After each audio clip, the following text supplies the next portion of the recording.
أرست زينام عبي قدب داس إثيوبيا ملو بملو برئيس عقب منجستن حزبن زتهانت أمقانو بيت صحفة بروجكت متحاورة تقدب أفليت الله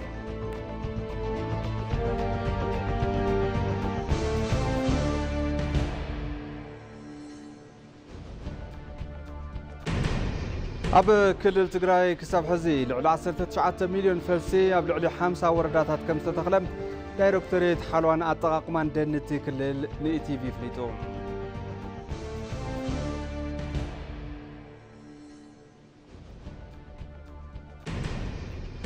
كاب زينوتاي جيت حيل أير بنغلاديش أب لعلي بيت مرتي بمحمشاشام 25 هنطانات حويسو هيوت 27 سبات حليفو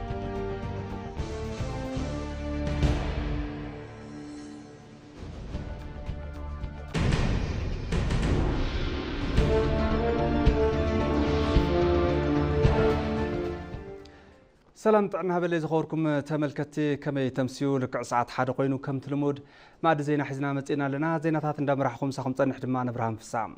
فلما بحصر زيناتات كنجمرن عبي قدب داس إثيوبيا ملو بملو برئيس عقمي منجستن حزبن زتانت مخانو بصحفة بروجكت متحاور تقدب افليطلهم اتي بصحفة لومي نمرخب تحفاش ابزهاو مجلصي كم زحبرو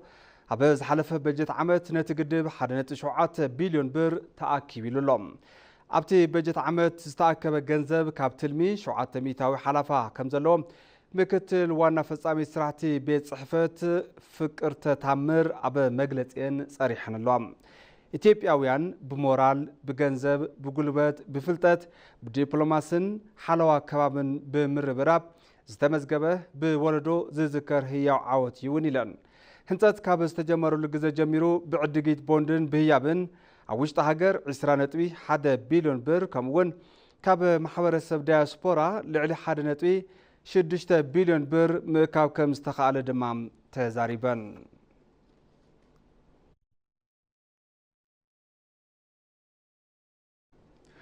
زيتا قبره قطباوي ريفورم زلاقن مكاتتن مقبار تساتفو زفر ولك كعبي قباكبلو منستر جنزب ايت احمد شدي تزاريبوم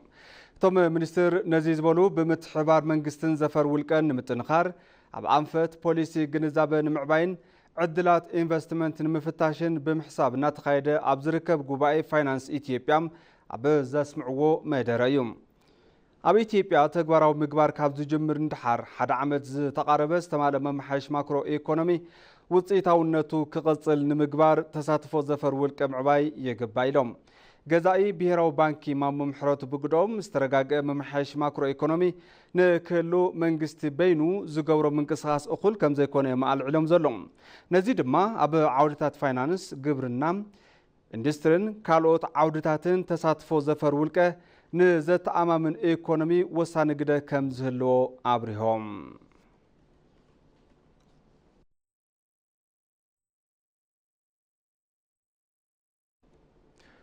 إثيوبيا بعمتو التكايدو مرها قبري حملواي أسر كاب شيطات كاربون زركب اتوت زعب كبل لمعات دني إثيوبيا أفليتولم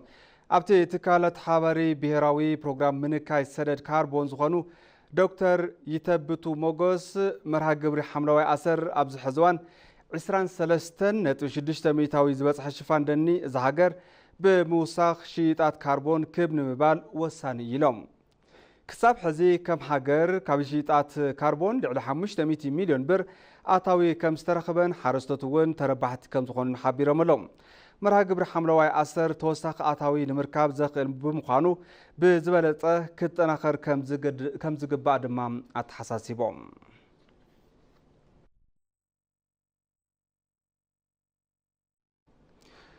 حبرت أفريقيا هزانات تا أهجور زلوم تأجم من باب مردان كم أقوات أطرا أوروباويان أبا خلتشحن 35 نمفتاح بفلي تقرأ الناس كم زركب عفلي طلهم أبا أفريقيا بزمنك أدماو كل عنا هزانات مسارتاوي كلتات من باب مصحفن حسابن أبا مقلبات تقرأ زجبر العلواي عودة مصنعات مدارك تأكلات أبوانا مقامة حبرت زخانات أدي سابا لومي جمر لهم اتي عودة مصنعتي تأجم من بابن مصحفن 10 عامات زملهم هزانات ንምፍታሕ ዝግበር ዘሎ ጻዕርታት ብዝበለጸ ንምቅልጣፍ ኣብ ዝከኣለሉ ኩነታት ዝዝተዩ ኣብቲ መድረኽ ካብ 25 ሃገራት ኣባል ሕብረት ኣፍሪካ ዝተውጻጹ ተወከልቲ ቴክኒክ ሰሙያ ትምህርቲ ትካላት ሲቪክ ማሕበረሰብ ተመራመርትን መሓዙት ልምዓትን ተረኺቦም እቲ ዓውደ መጽናዕቲ ካብ ሎሚ ጀሚሩ ንክልተ መዓልታት ዝጸንሕ እንትኸውን ኣካል ሕብረት ኣፍሪካ ተግባራዊ ዝገብሮ ዘሎ ትግበራ ስትራቴጂክ ትምህርቲ ከም ዝኾነ እውን እቲ ሕብረት ንኢዜአ ኣብ ዝለኣኹ ሓበሬታ ይሕብር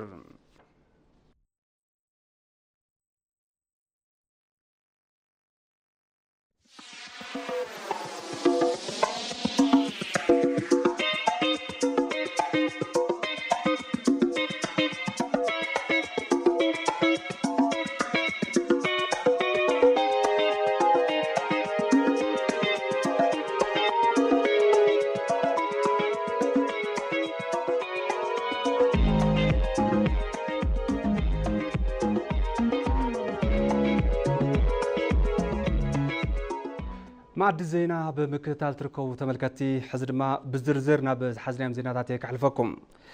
أكفاف الأتاوي بتكنولوجي بمخانو من قلتاع كمزنا كيلوم كفلتي قبري قريص عملهم أبا كتما شجر نأكفاف لا قبر حويسوس تفرالي الزفرات نبحد مأخل بممتع نتقلقلتي متشو كنتات مفتار كمستقالة تقريص لهم نتابطاب حمراويت برهانو من برهان قرماي كمسعب كتقربايا توابج كالتشا عب كتما شجرنا باريك كفر كتما ملكانو عبيت سباق دك أنستيون سراحة متوافرة توابج زي سراحة الأطوان من قسم نقبال أبقى رواب زركب ورد استرخبت ندخون سرعتها كفاف الأطوي بتكنولوجيا بمخانو من قلتاع كم زق الناس اللي تقلد عمت مول يسرعوا بتن ريسيتوتشين يعني نقدر ريسيتوت ቫት ከፈለ የነበረ በየወሩ ሪፖርት ሳደርግ የነበረውን ተዘጋጅቼ ነው ዓመት ሙሉ ዝሰራሕ ሁሉ ረሲት ንግዲ በብወርሑ ዝኸፈል ኩሉ ሪፖርት ሒዘ ተዳልየ መጽ ኩሉ ግልጋሎት በቴክኖሎጂ ወረቀት ታሪፍ ኩሉ ነገር በዲጂታል በስልክ ይስራሕ ሕዚ ከም ትሪዮ ሰልፍ የለን ንምንታይ ኩሉ ግልጋሎት በቴክኖሎጂ ስለዝኾነ እዚ ንኹላትና ዓረፍቲ ኢንስፔክተር ሁራስ አረጋሳ ጉን ካብስርሑም ብጥሮታን ሙጾም ሲዕቡን አብራኦም ንምምራሕ ኣብ ስራሕ ጽዕነት ተዋፊሮም እና ሰርሑ ዝርከቡ እንትኾን ዓመታዊ ኣታውን መኽፋልዮም ተረኺቦም ፒክአፕ መኪና አለችኝ ይህልን ስምንቶም በምንጭንበት ሰዓት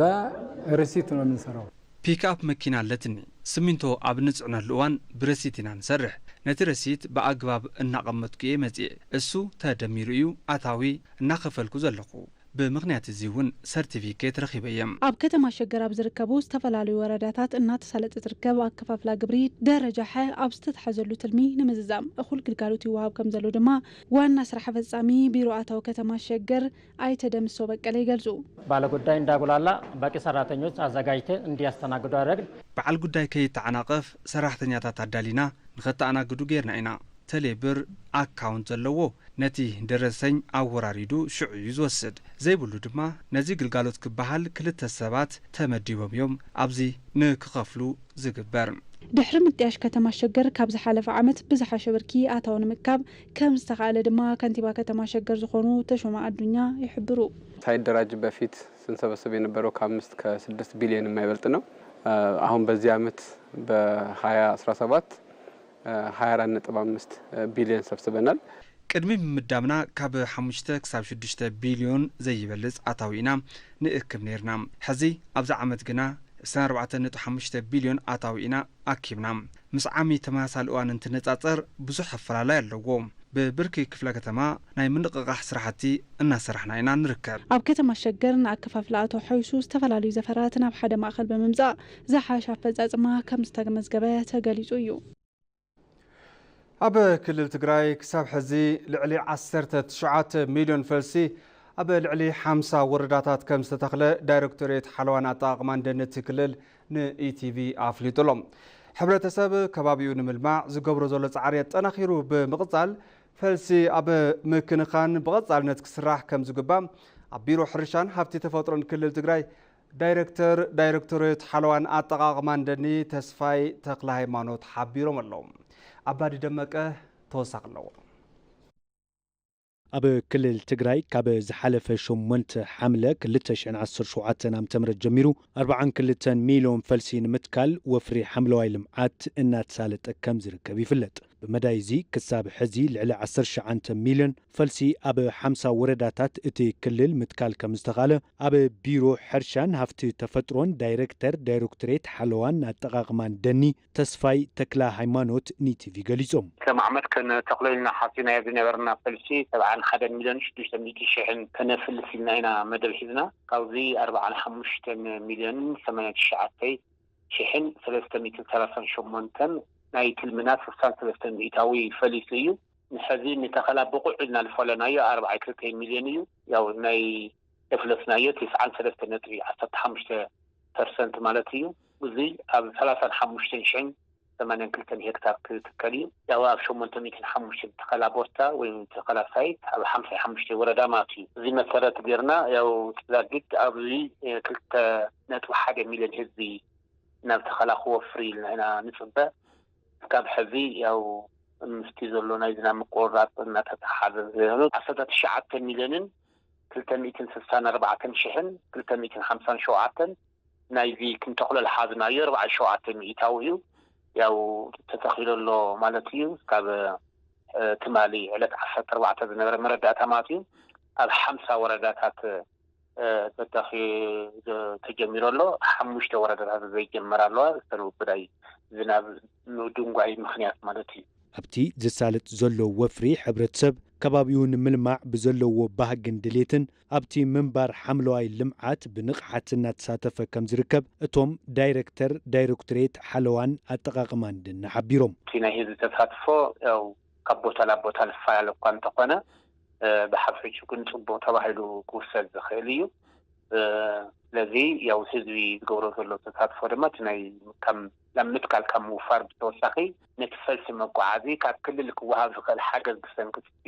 ዝኒና በጀት ሕፅረት ምንም ነገር ስለዘየለ ኣድገ በቕሊ እናኽተተ ንተኸላ ግልጋሎት ዝውዕል ነዳዲ ባዕሉ ኣዋፂኡ እናገዝአ ካብ ሃሳተምን ካልኣት ገበር ሰናይ ናካይን ብምልማን እንትጅመር ተለውን ብናይ ዓበይቲ ዓዲ ወለዲ ምራቐን እኽለ ማይን እናቐረበ ክጅመር ዝገበረሉ ኩነታት እዩ ዘሎ ማለት እዩ በዚ ናይ ህዝቢ ተሳትፎ በቲ ሕዚ ናይ ዝናብ ምቁርራፅ ፀገም እንተዘይኮይኑ ሕብረተሰብ ዝገብሮ ፃዕሪ ሕዚ እውን ኣበርቲዑ ይቐፅል እዩ ዘሎ ስለዚ እቲ ገምኒካ ክረአ ተሎ ግን ናይ ህዝቢ ተሳትፎ ሕዚ እውን ከም ትማሊ ያው ከባቢኡ ልምልማዕ ዓርሱ ልምልዋጥ ዝገብሮ ዘሎ ፃዕሪ ዘተባብዕ እዩ ኢልና ኢና ንወስድ ማለት እዩ እቲ ሕብረተሰብ ኣብ ምትካል ፈልሲ ዝገብሮ ዘሎ ተሳትፎን ምንቅስቃስን ኣጠናኺሩ ብምቕፃል ተኽልታት ኣብ ምክንኻንን ኣብ ምሕላውን ብቐፃልነት ክሰርሕ ይግባእ ክብሉ እቶም ዳይሬክተሬት ወሲኾም ሓቢሮም እቲ ዝኒሄ ሃፍቲ እንተጠብሲ ናይ ኩላትና ፀገም ምኳኑ ተረዲኡ ኩሉ ክትሓጋገዝ ከም ዘለዎ ምርዳእ ጌርና ፅቡቃት ዝበሃሉ ለውጥታት ዝረአዩሉ ዘለዉ ኩነታት እዩ ሕዚ እውን ሕዚ ሕብረተሰብ ዝተኽሎ ዘሎ ተኽሊ ምትካል ጥራሕ ዘይኮነ ስዒቡ እውን ያው ናይ ክንክን ስራሕቲ ናይ ሓለዋ ስራሕቲ ክሰርሐሉ ካብ ስድጋት ነፃ ክገብሮ ኮኩስኩሶ ማይክሮስትዮ ዝግባእ ምላዓል ተገይሩሉ ኣብ እዋን ተኸላ እውን ክግበር ዝግብኦ ጥንቃቐታት ካብ ፈልሲ ምጓዓዝ ካብ ምትካል ክግበር ዘለዎ ጥንቃቐ ኣመልኪቶም ሰብ ሞያ ስልጠና ሂቦም ናብ ተግባር ዝተኣተወሉ ኩነታት እዩ ዘሎ ማለት እዩ ኣብ ክልል ትግራይ ክሳብ ሕዚ ልዕሊ 47 ሚእታዊ እቲ ትልሚ ፈልሲ ከም ዝተተኽለ ተሓቢሩ ኪን ኢትዮጵያ ጉጅለ ጥበብ ክብርታት ኢትዮጵያ ንምፍላጥ ዓብይ ግደ ከም ዝህልዎ ተሓቢሮም እቲ ጉጅለ ጥበባዊ ምርኢታት ንዓለም ንምፍላጥ ፈለማይ መባፅሒኡ ቻይና ገይሩሎም እቲ ጉጅለ ቻይና እንትበፅሕ ድሙቕ ኣቀባብላ ከም ዝተገበረሉ ድማ ተፈሊጡሎም ንፀብጻብ ፍሬው በክሮጽዮን ናዝሬት በሪሁ ልዕሊ 70 ከየንቲ ዘሳተፈ ጉጅለ ጥበብ ኢትዮጵያ ጥንታውነት ታሪኻውነትን ሕብረ ብሔራውነትን ብዙሕነትን ንምፍላጥ ቻይና ኣትዮም እዚ ጉጅለ ጥበብ ቻይና እንትኣቱ ልዑል ኣቀባብላ ተገይሩሉ እዮም ሚኒስትር ባህልን ስፖርትን ፌደር ሸዊት ሻንካ እዚ ጉዕዞ ኢትዮጵያ ናበረኸት ምዃና እተርእየሉ ኢለን ኢትዮጵያ ላይ ብዙ ባህሎች ብዙ እሴቶች አሉ ግን በዛ ደረጃ ኣብ ኢትዮጵያ ብዙሓት ባህልታት ክብርታት ኣለዉ ኮይኑ ግና ብኡ ልክዕ ንዓለም ለኸ ናብ ንሸጠሉ ብርኪ በዚ ልክዕ ዝተዋደደ መንገዲ ዘይተሰርሐ ስለ ዝኾነ እዩ ሕዚ በቲ ብርካ ዋዲና ስለ ዝመፃና ባህሊ ሙዚቃ ኢትዮጵያ ዘለዎ ሃፍቲ ዓለም እንትርኢ ንኢትዮጵያ ብዝበለፀ ክብሪ ንክህልዎ ዝገብር እዩ ቻይና ድማ በብዙሕ መንገዲ መሓዛና እያ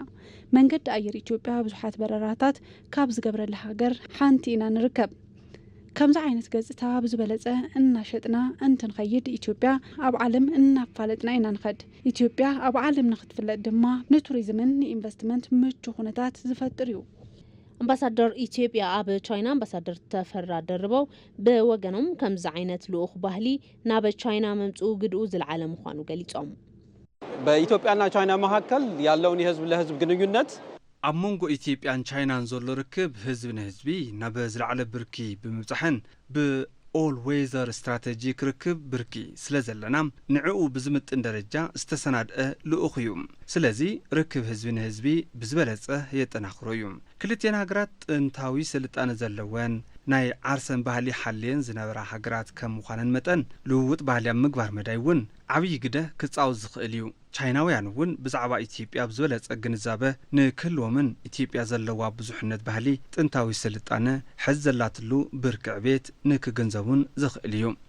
ምስቲ ጉጅለ ጥበብ ሓቢሮም ናብ ቻይና ዘምርሑ ሚኒስትር ዴታ ኮሙኒኬሽን መንግስቲ ተስፋሁን ጎበዛይ እቲ ጉጅለ ዕውት ጸኒሑት ከም ዝህልዎም እምነቶም ገሊጾም ቻይናና ኢትዮጵያ ከፍተኛ የሆነ ግንኙነት ያላቸው ሀገራት ናቸው ቻይናን ኢትዮጵያን ልዑል ዝኾነ ርክብ ዘለወን ሃገራት እየን ዕላዊ ዝኾነ ርክብ ዲፕሎማሲ ዝጀመርናዮ ቅድሚ 55 ዓመታት እዩ እዚ ድማ ብዘፈራት ቁጠባ ወታደራውን ፖለቲካውን ከምኡውን ኣብ ህንፀት መሰረተ ልምዓት ቀረብ ልቃሕ ቻይናን መሓዛ ኢትዮጵያ እያ ነዚ ምሕዝነት ትርጉም ብዝህብ መልክዑ ፈላማይ ጉዕዞ ናብ ቻይና ኮይኑ ኣሎ ቀጻሊ ኣብ ዝህልወና ጻንሒት እውን ብጣዕሚ ዕውት ከም ዝኸውን ተስፋ ንገብር ግልጋሎት ሓደ ማእኸል መሶብ ዲጂታል ኢትዮጵያ 2025 ኣብ ቀረባ እዋን ዕላዊ ምዃኑ ዝዝከር እዩ እቲ ማእኸል ኣብ ትሕቲ ሓደ ጽላል ዝተፈላለዩ መንግስታዊ ግልጋሎታት ብምጥማር ግልጋሎት ዝህብ እንትኸውን ተገልገልቲ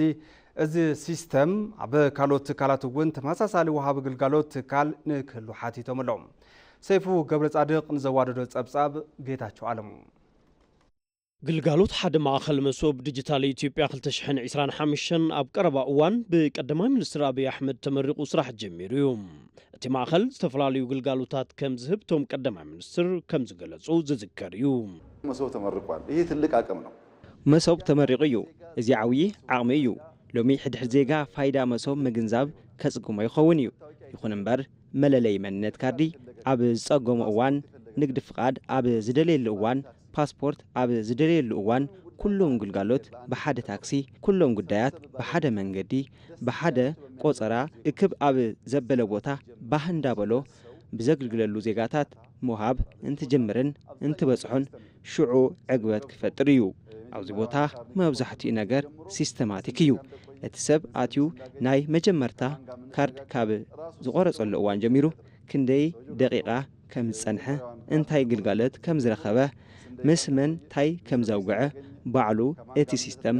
ሪፖርት ይገብር እዩ እቲ ማእኸል ኣብ ትሕቲ ሓደ ጽላል ዝተፈላለዩ መንግስታዊ ግልጋሎታት ብምጥማር ግልጋሎት ዲጂታል ቴክኖሎጂታት ብምጥቃም እዩ ግልጋሎቱ ኣብ ምሃብ ዝርከብ ተገልገልቲ እውን እቲ ግልጋሎት ኣብ ካልኦት ትካላት እውን ግብራዊ ክግበር ይግባእ ኢሎም ፓስፖርትን በማውጣት ለአንዳንድ ጉዳይ ሄጄ ፓስፖርትን ምውፃእ ንገለ ጉዳያት ከይደ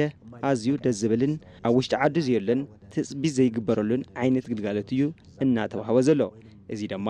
ናብ እቶትን ካልኦት ኣብያተ ዕዮ እንተዝኸይድ እሞ ወይ ድማ ኣብ ከምዚ ዓይነት መስኮት ምትእንጋድ ዝከኣለሉ ጉዳይ እንተዝህሉ አዝዩ ጽቡቕ ኢለ ይሐስብ በአንድ መስኮት ሁሉንም ብናገኝ በጣም ደስ የሚል ነገር ነው ያለው ኣብ ሓደ መስኮት ኩሉ እንትንረክብ አዝዩ ባህ ዝብል ነገር እዩ ዘሎ ግዜ ይቁጥበልና እዩ ብመንጸር ኢኮኖሚ እውን ብዙሕ ኣይነውፅእን ኩሉ ከምዚ ኣብ ሓደ መስኮት እንተዝኾነና ግዜው እውን ነተርፊና ኣብ ኢቲቪ መደብ አዲስ ቀን ጻንሒት ዝገበራ ሚኒስቴር ቴክኖሎጂን ኢኖቬሽንን ዋና አፈጻሚ ስራሕ መራሒት ብሔራዊ ኤሌክትሮኒክስ መንግስቲ ዘኪ ጀማል ንምክልኻል ብልሹ አሰራርሓታት ትግልጋሎት ሃናጺ ግደና ተጻውተ ይለን አላስፈላጊ የሆኑ አሰራር ውስጥ ያሉ ብልሹ አሰራር የምንላቸውን ነገሮች ዘየለይት ኮይኖም ኣብ አሰራርሓ ዘለው ጉዕዝያት እንብሎም ነገራት ብምቕናስ ሕብረተሰቡን ግልጽ ዝኾነ ግልጋሎት ንኽረክብ ኣብ ድሕሪ ዝቕመጡ ሓለፍቲ እውን ስራሕትታት ብቕልጥፍና ምሃብ ንኽኽእሉ ዘኽእል ፕላትፎርምታት እንትቐርቡ ጸኒሖም እዮም ቢዝነስ ፖርታል እንብሎ መዋብ ግልጋሎት ፍቃድ ህንጸት ቅድሚ ሕዚ ንከተማ ምምሕዳራት ዘቕረብናዮ እዩ ከምዚ እናበልና ዓቕሚ ብዝፈቐደ መልክዑ እዞም ስራሕ ዘቕልሉ ፕላትፎርምታት ይኹኑ መሰረተ ልምዓታት እናደገፍና ንርከብ ኣብ መሶብ ግልጋሎት ሓደ ማእኸል 23 ትካላት ተዋዲዶም ልዕሊ 120 ግልጋሎታት እናሃቡ ይርከቡ ዋና ዳይሬክተር ወሳኒ ኩነት ክልል ሲዳማ ታመነ ተሰማም እቲ ክልል 85 ሚእታው ግልጋሎቱ ዲጂታል ዝኾነ እንትኸውን ኣብ 2018 ሙሉ በሙሉ ግብራውን ክኸውን ንምግባር እናሰርሕና ኢሎም አገልግሎታችንን ግልጋሎትና ቅድሚ ሕዚ ማኑዋሊ ንህብ ካብ ዝነበርና ሎሚ ኣብ ክልልና ከም ትካልና 85 ሚእታዊ ዲጂታል ጌርና ኢና እዚ ማለት ካብ ወረቐት ንኽክእ ናጻ ምግባር ማለት እዩ ኣብ ዝቕጽል 2018 ሙሉእ ብሙሉእ ናብ ዲጂታል ክንኣቲ ኢና ኣብ ስትራቴጂ ዲጂታል ኢትዮጵያ ልዕሊ 800 ግልጋሎት መንግስቲ ዲጂታል ምግባር ከም ዝተኻለ እውን ተገሊጹ እዩ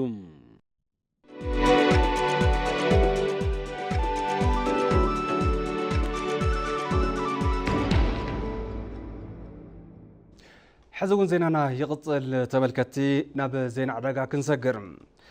عب أديس سببا زركو شمت حبرة سراح محبر كاب كرباون نزم نمسارتاوي التاوتات زوعلو شغطات بزي مغرابهم كم ستتقمو نبرتي قليسهم بشقات شمت زقاربو زنور مهرتات ماكيبا بزبال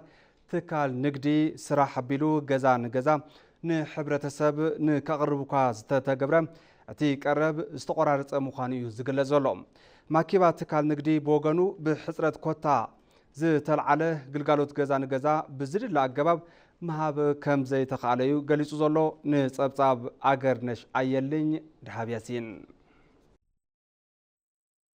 كاب علت ناب علت أنه وسخز مزه نهر واقع نمرقاقا استمسرته حبرت سرح محبرات شمتي من قص أسرحهم كاب معلتنا معلتي إن تزحى حالة ممسو عدكتي قلسو بفلاي أكوتما أدي سابا بدقو مازغرو كم زيتن شكوارن زبالو مهرتتات نشمات محبر السب بشقات حبر السرح محبرات أبيلو كم ودما كاب أدي سببا بيرو نقدي فقاد بزرخبة ماكيبا تكال نقدي سرح أبيلو غزا غزا قلقالوت يوهاب نيرو كوينو قنا قلقالوت غزان غزا معدال يقرارز مهلاو يوم وتم تقلقل تزقلسو وروري كيمات عالدن نبا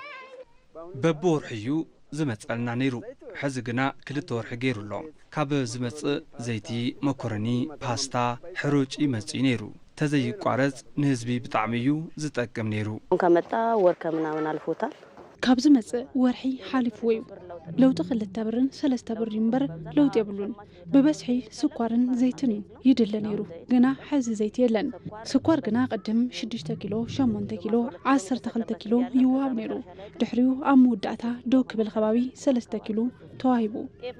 طاف كما اسالكم يو تواهلو نيرو واقعو قنا معراي مزن حبرت سب تقملو خنتات تزفتر صبغيو ልጆች አላቸው ብዙ ጊዜ ስለሚቸገሩ ቆሎስ ስለዘለዎም ብዙሕ ጊዜ ስለዝጥቀሙ በቦርሑ ተዝመጽ ደስ ይብለና ግልጋሎት ኣብ ዝህብሉ ክፍለ ከተማታት ዝተዋሃበ ኮታ እናነከይ መምጽኡ ዝገልጹ መስራትን አካይድ ስራሕን ትካል ማኪባ ንግድ ስራሕ አዋሽ መሐመድ እዚውን ኣብ ቀረብ መቆራራጽ ከም ዘጋጠመ እዮም ዝገልጹ በአሁኑ ሰዓት በድጎማ እየቀረበ ያለው ስኳርና ዘይት ነው ኣብዚ ሕዚ ሰዓት ብድጎማ ዝቐርብ ዘሎ ሽኳርን ዘይትን እዩ ዘይት እኳ ኣሎ ማለት እኳ ተዘይተኻለ ሽኳር ግና ብቐዋምነት ይቐርበሎም 500,000 ዝኾኑ ዓማዊል ተመዝጊቦም ግልጋሎት ይጽበየሎም ከም ከተማና ቀደም ሙሉእ 120,000 ኩንታል ነይሩ ቅድሚ 6 ኣዋርሕ ድማ 60,000 كساب 30,000 نيرو حز دما 18,000 እዩ ኣብ ከተማና ንሕብረተሰብና ነታ ዘላ ነገር ብፍትሓውነት ንምክፋል ክንብል ዝጸንሕናሉ ኩነታት ኣሎ አጋጢሙ ዘሎ ሕጽረት ኮታ ተተፈቲሑ ብወገን ትካል ማኪባ ዝውሃብ ግልጋሎት ገዛ ንገዛ ብዝሓሸ መንገዲ ንምስራሕ ጻዕሪ ይግበር ምህላው እቶም አካይድ ስራሕ ገሊጾም ንግዲ ቢሮ ግን ይሄ ምርቱ የሚቀርብበትን ነገር እንግዲህ ከሚመለከተው አካል ጋር ተነጋግሮ ቢሮ ንግዲ ነዚ ምህርቲ ዝቀርበሉ ኩነታት ምስ ዝምልከቶም አካላት ተዛትዩ ምህርቲ ብእኹል ኩነታት ምቅራብ ተኽኢሉ ንማሕበረሰብ ብፍትሓዊ መንገዲ ንምክፍፋል ቀሊል እዩ ሲስተምና ቀሊል እዩ ንምብጻሕ እውን ኣይጽግምን ካብ መንግስቲ ዝግበሩ ሓገዛት ተዝስተኻኸሉ ጽቡቕ እዩ ምክንያቱ ኩሉ ነገር ዋጋ ይውስኽ ኣሎ ክራይ መጋዘን ነዳዲ ይውስኽ ስለ ዘሎ ኣብዞም ጉዳያት ሓገዝ ተዝግበረልና ውጽኢታዊ ስራሕቲ ክንሰርሕ መኽኣልና ኮሚሽን ስራሕ ማሕበር ብወገኑ ቶም ምህርቲ ንተጠቃሚ ብሸመቲ ስራሕ ማሕበር ምቕራቡ ኣጠናኺሩ ከም ዝቐጽል ገሊጹ ኣሎ ሕዚ ድማ ናብ ዜና ወጻእ ክንሰግር ጄት ሓይሊ ኣየር ባንግላዴሽ ኣብ ልዕሊ ቤት ትምህርቲ ብምሕምሻሻ ምኽንያት 25 ህፃናት ሓዊሱ ህይወት 27 ሰባት ሓሊፉ ተባሂሉ ኣብ ርእሰ ከተማ ዳካ ብዘጋጠመ ሓደጋ ካብ ሞት ብተወሳኺ 170 ሰባት ጉድኣት ከም ዘጋጠሞም ሰብ መዚ እቲ ሃገር ተዛሪቦም ኣሎም ሰብ ስራሕ ሓደጋ እቲ ሃገር ከም ዝሓበሮ እታ ጄት ዝተሓምሸሸት ኣብ ልምምድ ኣብ ዝነበረትሉ እዋን እንትኸውን ፀገም ቴክኒክ ከም ዘጋጠማ ድማ ተገሊጹ እዩ እታ ጄት ኣብ ልዕሊ ህንፃ እቲ ቤት ትምህርቲ እንትትወድቕ ሓዊ ተቓጻጺሉ ከም ዝነበረ ናይ ዓይኒ መሰኻኽር ጸሪሑ ሮይተርስ ጸብጺቡ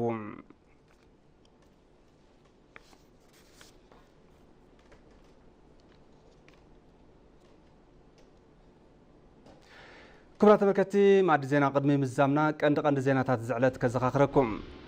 عبي قدب داسي إثيوبيا ملو بملو برئيس عقمي منقستن هزبن ستانة مخانو بصحفة بروجكت متحاورة تقدب أفليتهم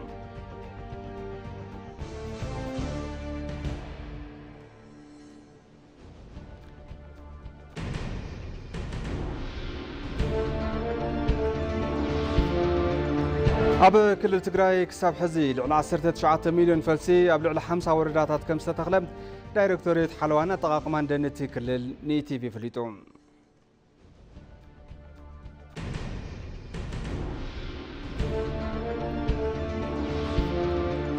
كاب زينات أي جيت حيل أير بنغلاديش أب لعل بيت مرتي بمحمشاشة 25 هنصانة حاويسو هيوت 27 سبات محلافو تحابيرون بارك استملكتي مع دزينا بزيزا زبنا سلام كتالكم عزينا نمسجن سلام